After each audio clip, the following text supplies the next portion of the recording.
Welcome to Clydebuilt Conversations. Our guest is Brian McKeon, Senior Director at the Penn Biden Center. He served in the Obama administration as Principal Deputy Undersecretary of Defense for Policy, as well as at the White House as National Security Council Chief of Staff, Deputy National Security Advisor to Vice President Biden, and for 12 years as Chief Counsel on the Senate Foreign Relations Committee. So Brian McKeon, thank you so much for taking time with Clydebuilt Conversations.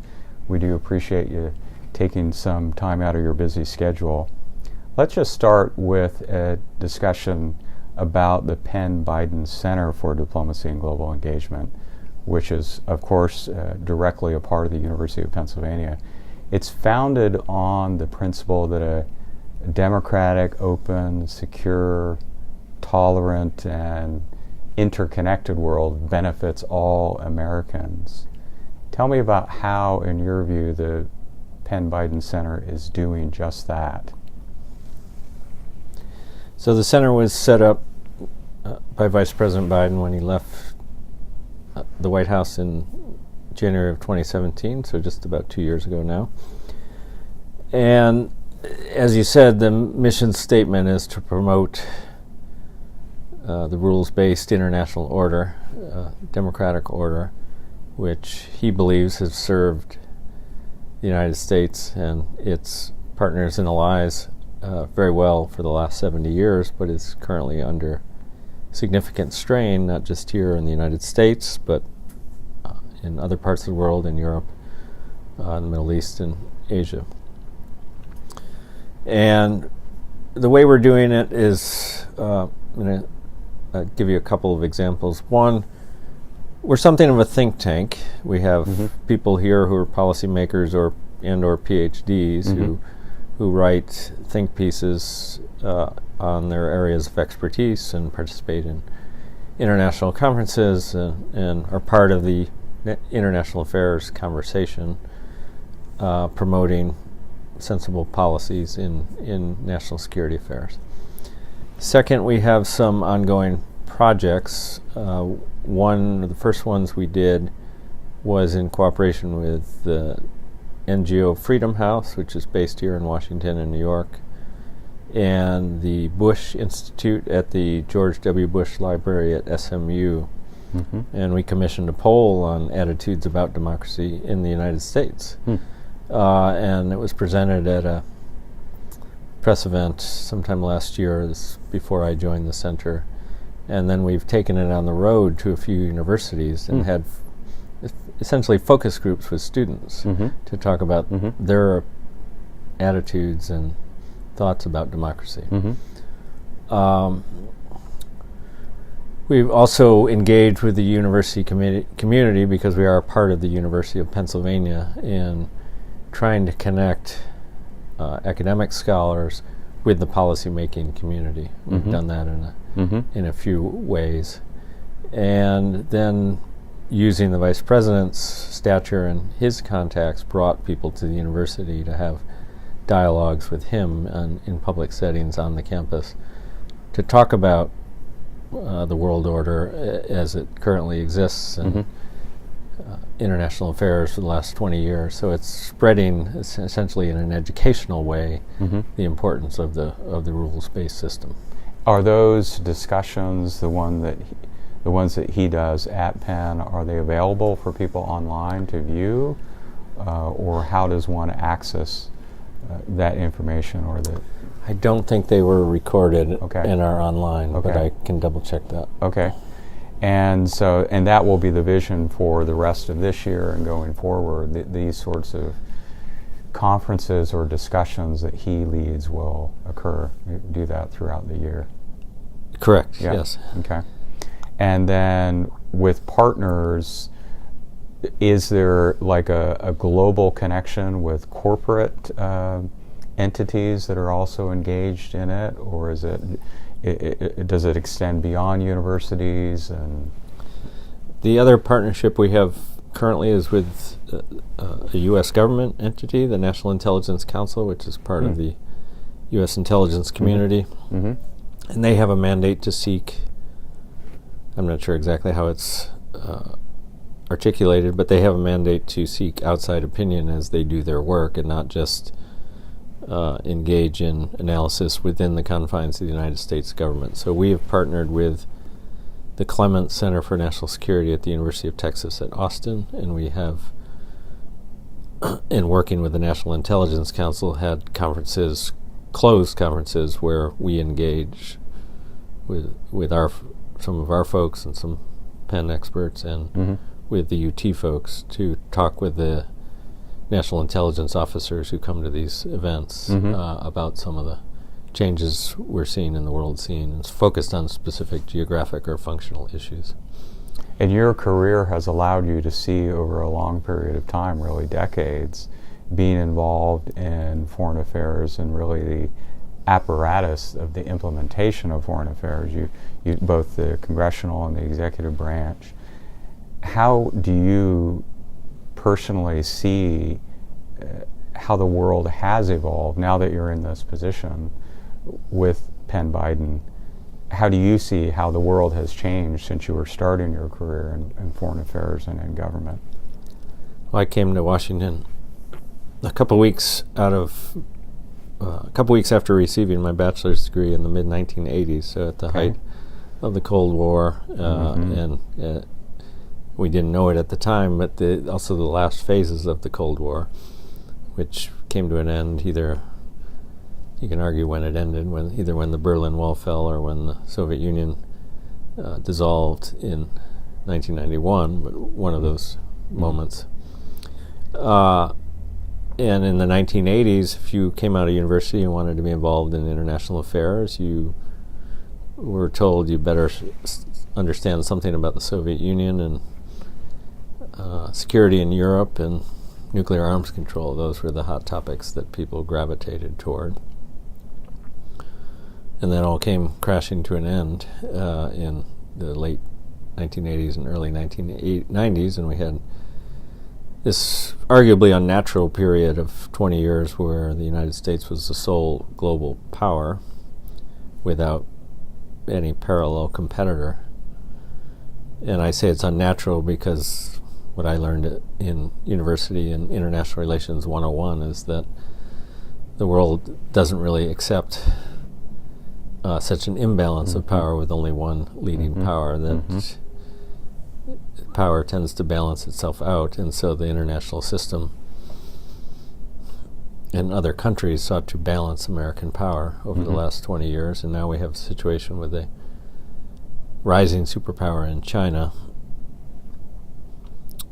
Russia, which seeks again to be a great world power, but its economic system would suggest it's not going to have the ability to be on the same scale as China. And so many issues that were lurking, I suspect, at the end of the Cold War, but perhaps we didn't see them as clearly.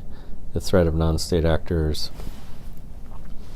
the threat of terrorist activity on a global scale, the dangers and threat to humanity of climate change, which are certainly starting to become manifest, or we had warnings of from scientists in the 1980s. And what we have today, global migration on a scale not seen since the Second World War. So the world is quite different than it was 33 years ago when I came to Washington. And the challenges for all countries and national security professionals, professionals are quite different. If individuals wish to learn a little bit more about what the Penn Biden Center is doing, certainly go to what is a terrific website at global.upenn.edu. So global.upenn.edu. A lot of terrific information on there. I think we'll have information about schedules, things that are coming up, but it's really a great visionary entity, and it's just so wonderful that Vice President, you, and so many others are helping moving that discussion forward. It's really impressive. So as we've said, you came to Washington in the mid-1980s. You've had this remarkable career. I think there are very few people in Washington who know the inner workings of the Senate Foreign Relations Committee like you do. You served as a counsel there for many, many years, worked with a lot of remarkable senators who were on that committee during a certain period of time. And obviously, Vice President Biden was chair of the Senate Foreign Relations Committee, but there were so many other individuals who came through there. Senator Obama, President Barack Obama, Senator Lugar, who was chair of the committee, Senator Kerry. You've just seen so many individuals who have come through there, and yet you had this very key position as counsel on the committee for many, many years. As you look at leadership, we've talked about how policy has changed and the global environment has changed. What about leadership qualities? What do you see with those individuals that you worked with, that you came to know personally and professionally? What do you see are the valuable attributes of leadership, the qualities of leadership that you came to appreciate when you served on the committee? I'm going to have a hard time differentiating between qualities of leadership that I saw in the Senate and that I've seen subsequently in the positions I held in the executive branch, because I think life and learning from experience is cumulative. So I can't divorce in my mind the last the 8 years that I served in the Obama administration. When I think about leadership in government, at least, I think about it in a couple of respects. One is political leadership, and our elected leaders leading either a body or the country in the case of the president. And then I think about leadership of institutions within government, that is, leaders of a Senate office or a Senate committee or the White House staff, or in the case of my last government job, the Department of Defense. So in some respects they're a little bit different, although there's, I think, overlap in the qualities that are inherent in good leadership. On the political leadership front, number one, the ability to outline a vision of where the leader wants to lead the entity, whether it's the country or the White House or the U.S. Senate or the U.S. Senate Foreign Relations Committee, and clearly articulating that vision in a way that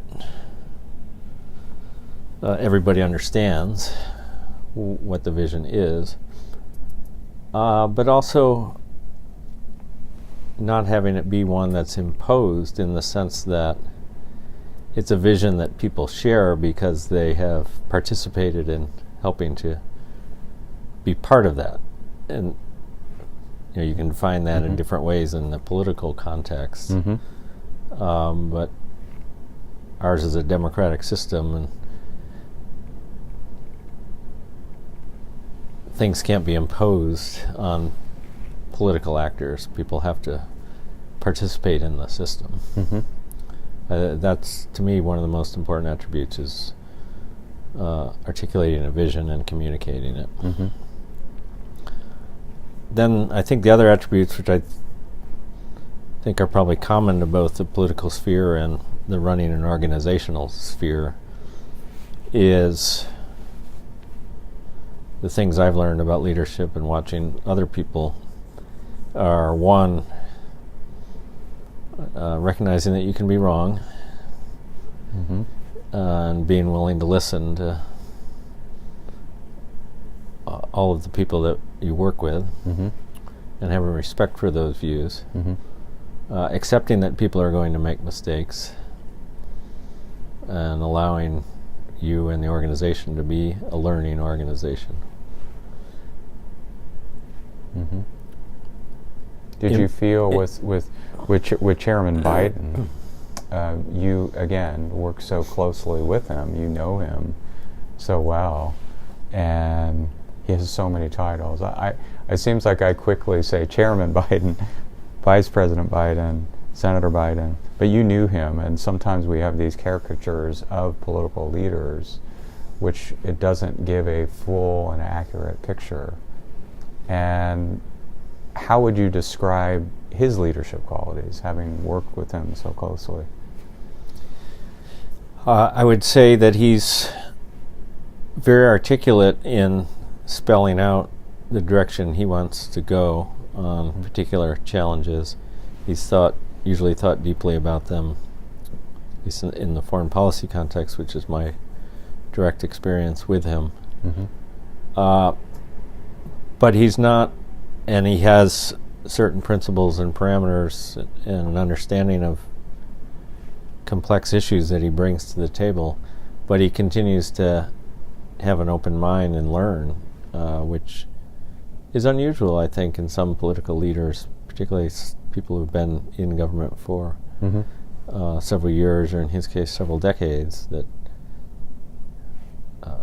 sometimes that brings a certain rigidity and firmness of, I know what's right and I know my views, and I'm not going to listen to alternative views. And he's not like that at all. He's very, I mean, he knows what he thinks, and he knows quite a lot about the world, but he's also open to deeper understanding of complex problems and listening to people. And in the international affairs context, I think where he is most gifted, which really came to the forefront in the White House because of the more direct responsibilities to engage on foreign policy challenges as a diplomat, essentially traveling around the world or meeting in the White House with foreign leaders.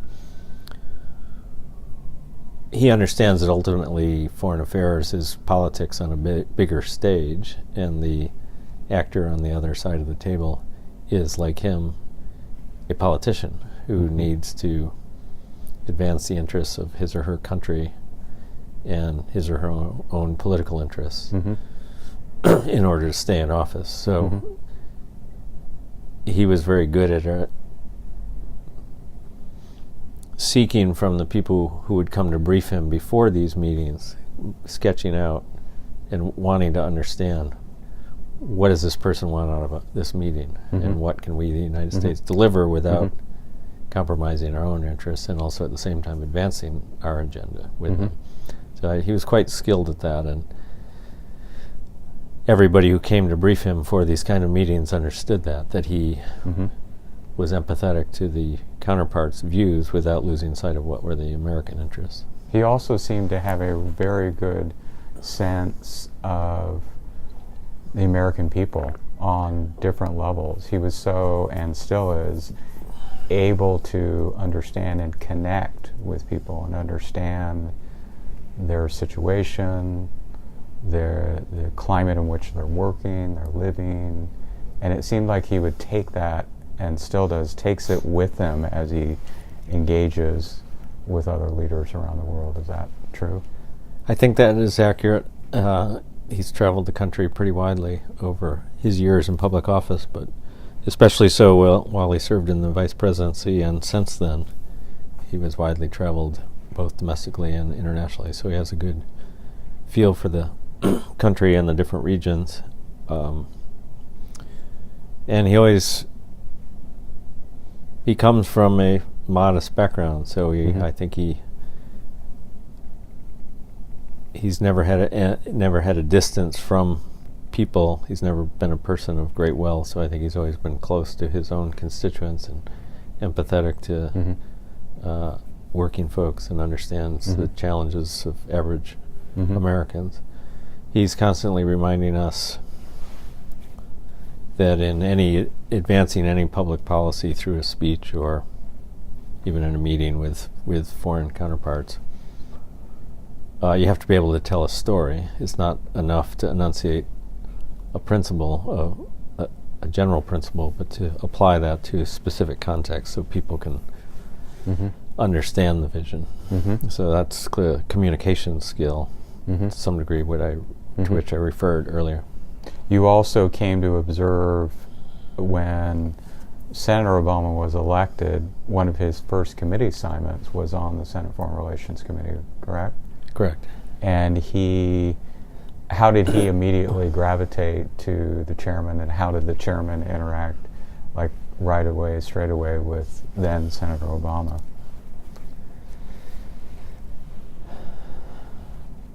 I'm not sure I can remember the specific interactions in the beginning. Obviously, Senator Obama came to the Senate with some notoriety, having given a fairly well-received and well-publicized keynote speech at the Democratic Convention in 2004. And I think people saw then already that he was a rising star in the party, so somebody to watch.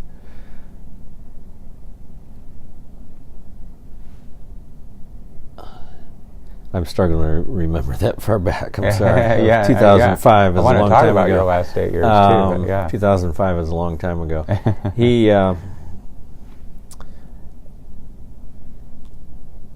He was obviously very talented politician, and you could see that right away in the Foreign Relations Committee. But he was also, in the usual way of freshman senators, respectful of the institution and the fact that he was new to it, and so he didn't walk in there and say, "I'm Barack Obama, and I'm going to do what I want." He worked within the context of the Senate system. How does it work? Does a newly elected member of the Senate seek out a committee, or does the chair seek that person out to come onto the committee? How it's all of those things. Okay. The freshmen, the new members, ask to be appointed to certain committees, and sometimes the chairman or the ranking member, as the case may be, may recruit certain members.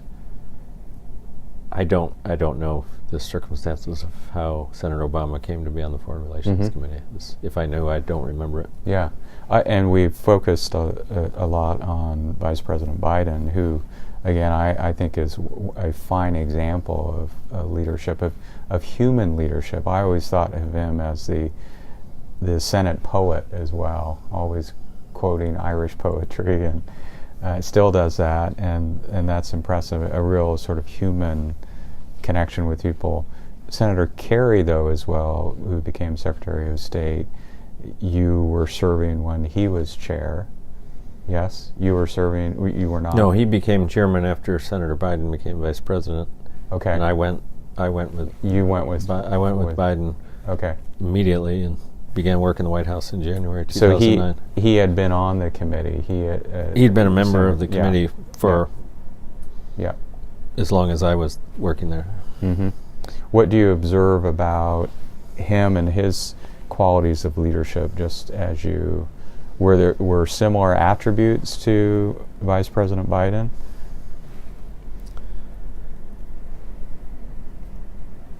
I'd say he's similar but not identical. He's very thoughtful and well-read and well-traveled, and I think he's very good at the political dimension. That is what I talked about earlier, recognizing that other diplomats are, in the end, politicians who have to represent their national interests, and so I think he spent a lot of time as secretary on the personal relationships with his counterparts.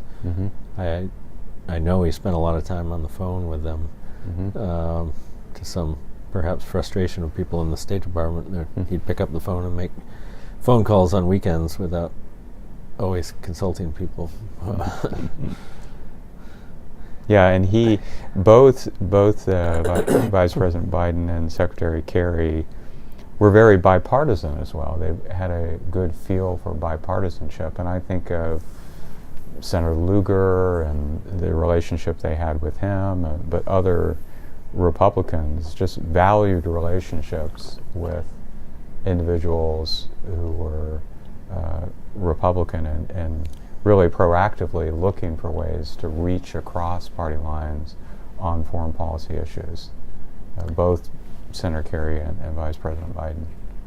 I think that's right. In Senator Biden's case, he came to Washington in 1973, and excuse me, the institution was less partisan. then than it is now, and so I think he grew up in a culture within the Senate that was quite different in terms of the partisanship. Senator Kerry came later. He didn't come until 1985, but I think he understood through, for example, his leadership of the Select Committee on POW MIAs, where he partnered with Senator McKeon, that the best way to address large issues is going to have to be working with the other party, because that was the only way to really get big things done. I want to talk a little bit about you specifically, and as I say, just so the audience understands that Brian has, as he mentioned, came to Washington in the mid-1980s, but really has had a unique experience in that he's worked for the legislative branch, but as counsel for the Senate Foreign Relations Committee, really seen how it works and functions, and the executive branch at the Department of Defense, and in the White House, and working for Vice President Biden on national security affairs. And where did you grow up? I grew up in a small city in upstate New York called Auburn, New York. It's Auburn, New York? Finger Lakes District between Syracuse and Rochester. Nice. And you went from there, after graduating from high school, you went to Notre Dame. That's correct. And what did you study there? I studied political science, which the university called Government and International Studies Department, but fancy, longer term for political science. Okay.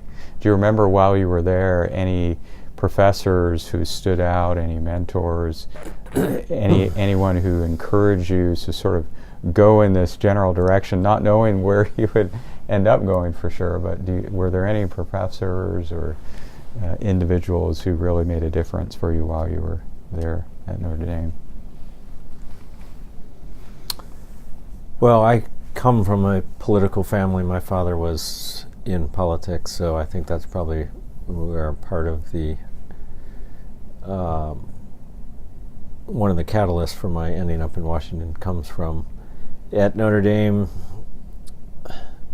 I spent a semester in the university's program in London, which was not an exchange program per se. We were not attending university with other British students. It was a small coterie of Notre Dame students and faculty transplanted into London, living and studying together with some British professors hired on an adjunct basis to teach some of the classes.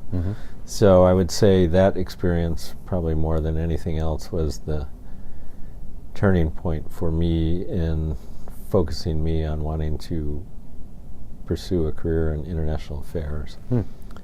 I remember a professor there who came from the London School of Economics who taught one of the international affairs classes who was, I think, sparked my interest substantially.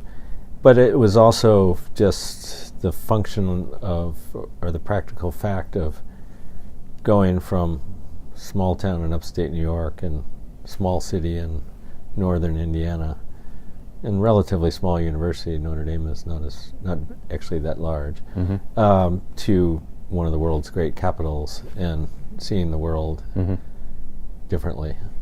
And before that semester, the summer before that semester, I interned in Washington for United States Senator Pat Moynihan.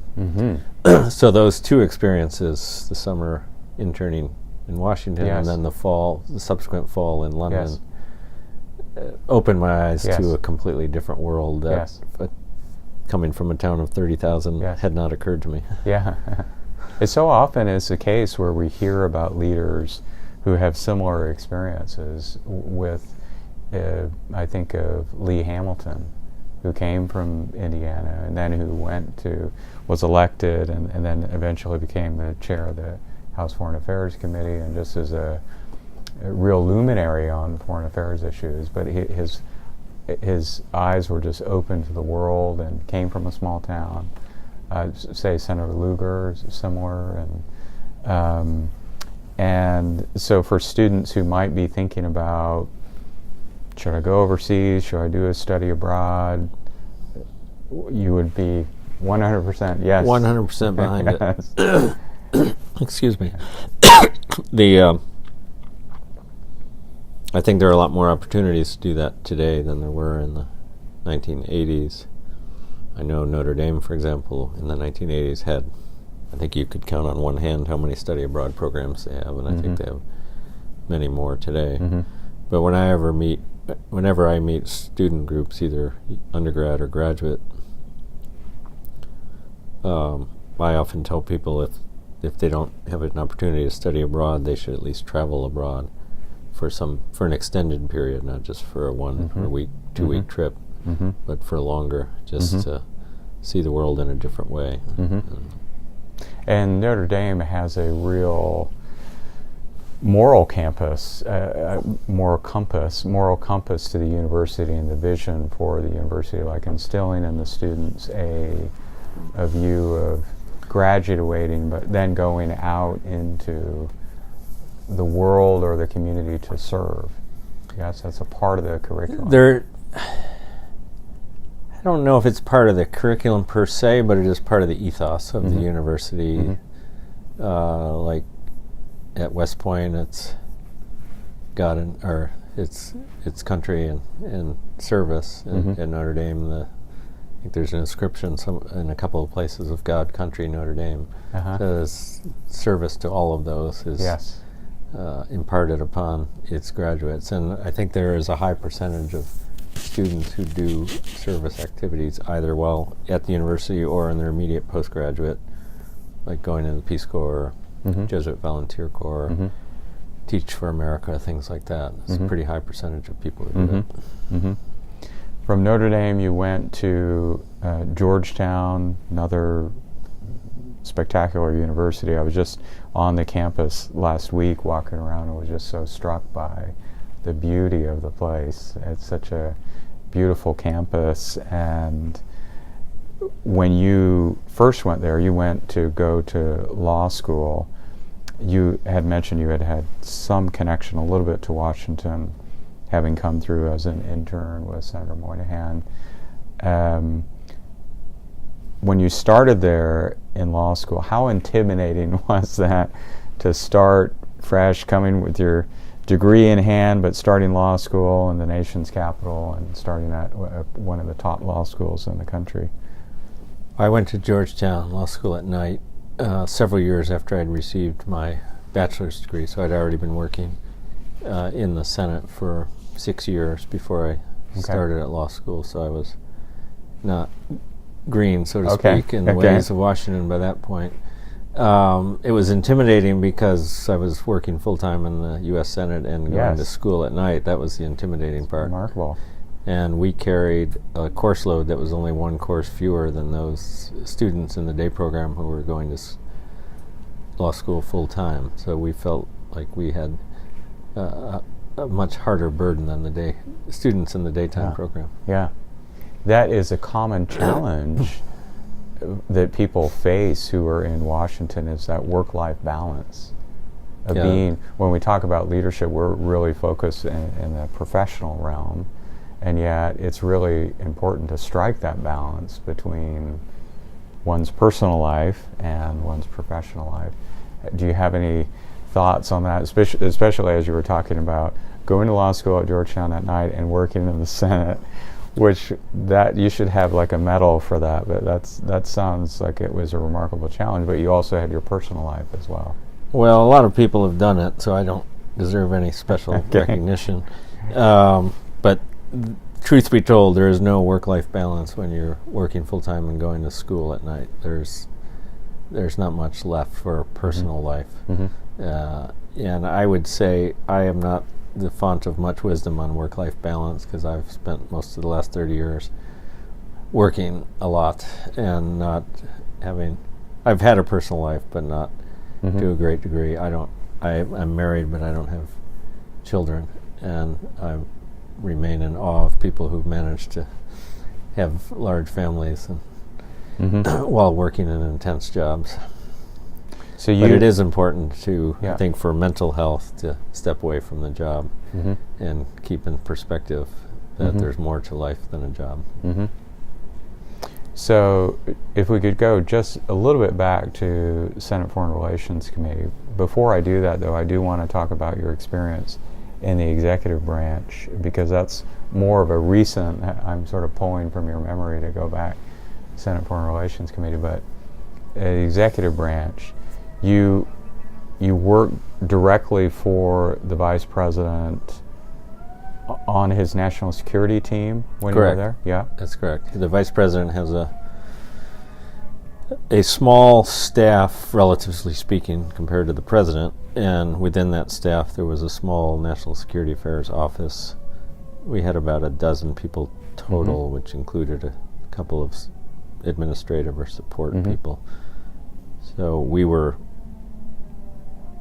separate, but also at the same time largely integrated with the National Security Council staff and cooperating with them and working externally. So internally, in the internal debates of the U.S. interagency, the vice president had his own perspective and opinion, but when we were outward facing with foreign governments, the White House was one team, and the vice president worked closely with the president's staff to make sure that all of his meetings with foreign counterparts, we were fully in sync with the president's policies. And whenever the vice president traveled or met with a foreign leader, the respective staff from the National Security Council would be in those meetings and on those trips. I see. And is the staff, did they have like area specialties? Is that how it was structured? So there was a national security advisor, I was the deputy national security advisor, and then we had half dozen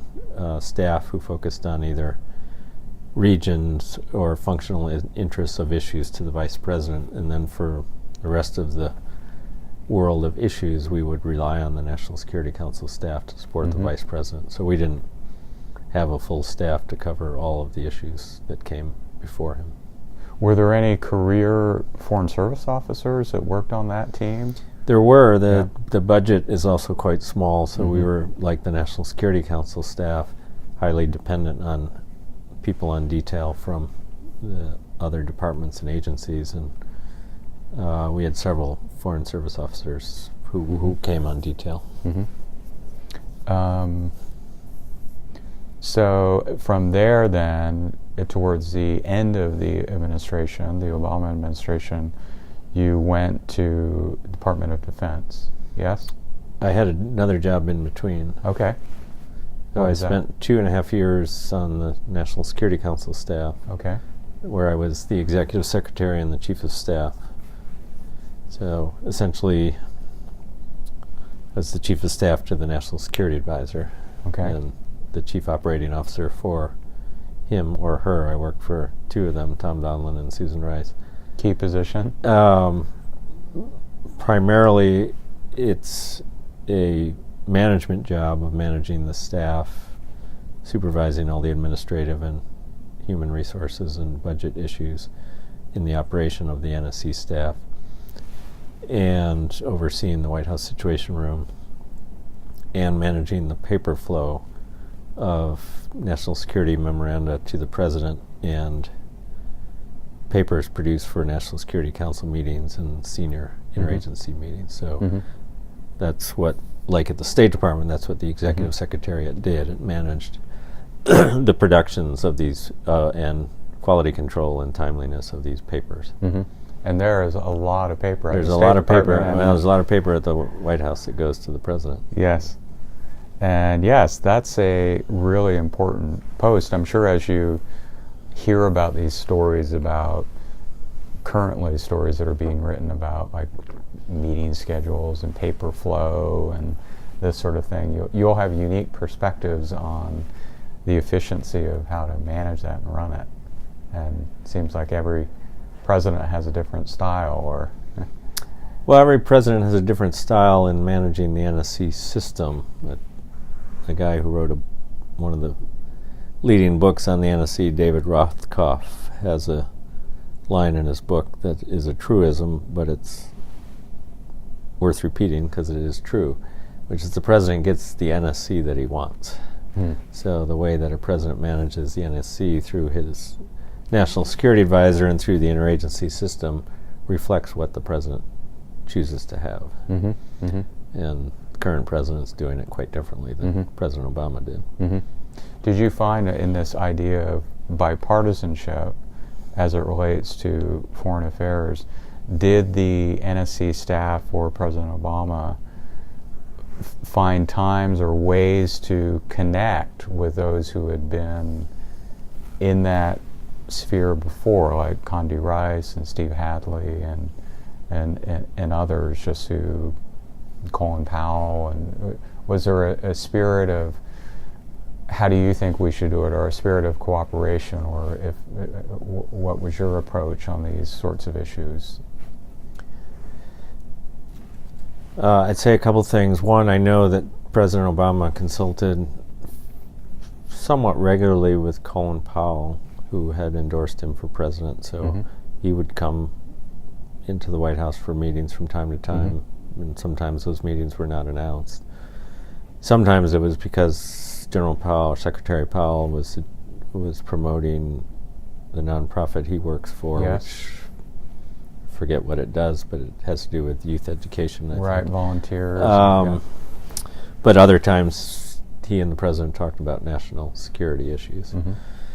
There were various times, it was not a regular, wasn't like it was every quarter, but there were meetings with the previous national security advisors, either with the president or with the national security advisor, to brief them on what we were doing and to use them as a sounding board.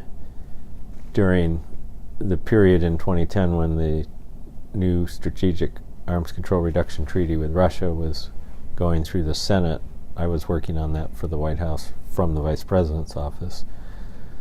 We briefed all the former national security advisors and asked for their, to the degree they were willing, to make public statements endorsing the treaty, and we even had one event in the White House with the president in November and December of 2010 in the Roosevelt Room with Secretary Baker, General Scowcroft, a few other former senior either secretaries or national security advisors. So we sought bipartisan help in getting the treaty through the Senate.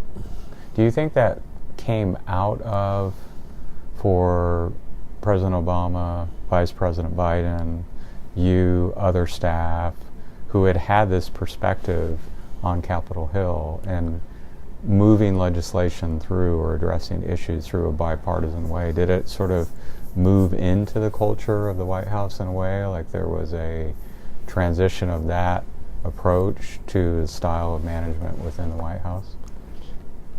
Well, on the particular issue of the Arms Control Treaty, it did follow a path that others had done before. There had been a tradition that arms control treaties with Russia or the Soviet Union had generally enjoyed fairly bipartisan support, although there's always been an element of the Republican Party that hasn't liked arms control with the Soviets or the Russians. And it was also the practical fact that approving a treaty in the Senate requires 67 votes, so you've got to have some votes from both parties, even though at the time the Democratic Party controlled the United States Senate in 2010. But yes, part of it was just having come from the Senate. Senator Obama and Senator Biden both understood that to get anything done, you needed to have Republican support. And then from there, after you were done with all that, that obviously was a critical part of your career that you're describing as Chief of Staff and Executive Secretary. Is that the position? Executive Correct. Secretary and Chief of Staff. Then from there you went to Defense, which was a political appointee position. Is Correct. that confirmed? Yes. Yeah, so then you went back to the Senate, different committee, but you went back for hearings to be confirmed for that position. That must have been quite a pinch-me moment situation that you were going back to be confirmed by the Senate. It was, yes. I don't think I ever anticipated that would happen, sitting on the other side of the witness table in a Senate hearing room, even testifying, much less being considered for a Senate-confirmed position. And in that role at Defense, did you have opportunity to go back to the Senate and advocate for budgetary issues or testify? Or I testified regularly on budget issues in both the House and the Senate. So typically in March and April, after the budget had been presented, I would testify on not the entire defense budget, but specific elements of the budget. Typically on nuclear weapons or missile defense issues was the most common subjects on which I testified, but I also testified on the detention center at Guantanamo Bay, and I testified on Ukraine once, so I had a broad experience. Yeah, I came to know you a bit as you were a real proponent and advocate and supporter for the United States Foreign Service, and we worked on some fairly narrow issues, but always remembered you being quite helpful on issues like overseas comparability pay. And I know that, just speaking on behalf of the Foreign Service, your support of that and senators from that committee, that particular support for overseas comparability pay was critical, and you really did play an important role with that. So thank you on behalf of a lot of Foreign Service officers. As we come here to the end, I maybe go back to where I started with the Penn Biden Center and how you're in this position where you've had an arc of a career where you've done a variety of things, and now you're in this leadership position. Do you have a feeling that you're giving back? You've had the great education, you've had this career, and you still have things to happen for you personally, but do you also feel you're in a position to inspire young people to either go into government service or come to Washington or study certain subjects? Is that your mindset in this position? It's one element of it, certainly. I've been very fortunate in my career, as you've outlined. I've had a unique set of experiences and a front row seat in a lot of history for 3 decades, so I really don't have any expectation of serving in government again. If it happens, that would be great, but if it doesn't, I won't feel like I've missed something. But I'm still relatively able to do things and try to contribute, and I think one of the ways that I can contribute to the university community, both at UPenn, but also with colleagues around here, is trying to encourage other people to either go into government service or stay in government service. So we had a group in here the other day that came down from Philadelphia for the day, a group of undergraduates who are affiliated with a foreign affairs entity that's on campus, and they had a day in Washington where they went around to some government agencies and think tanks, and they ended their day here. So things like that are, to me, are very meaningful and a good investment of time, because even if one student walks out of the meeting thinking, wow, this government thing, that's kind of interesting, I should think about this more, and that's time well spent. Because we need more constantly people. Need to replenish the talent pool within the government. Yes. Both because just the natural attrition of people leaving because they want to retire, or they want to do something different, but there's a lot of more turnover in government these days for various reasons. So we need good people to come serve. There are lots of ways to serve. You don't have to serve in the national government. There's lots of ways to do public service, but this is one of them. Great. Well, thank you so much for your time. Very valued conversation here with lots of information. Thank you so much. You're welcome. Thank you for listening to Clydebuilt Conversations from Clydebuilt International. Please visit us at clydebuiltnow.org. Thank you.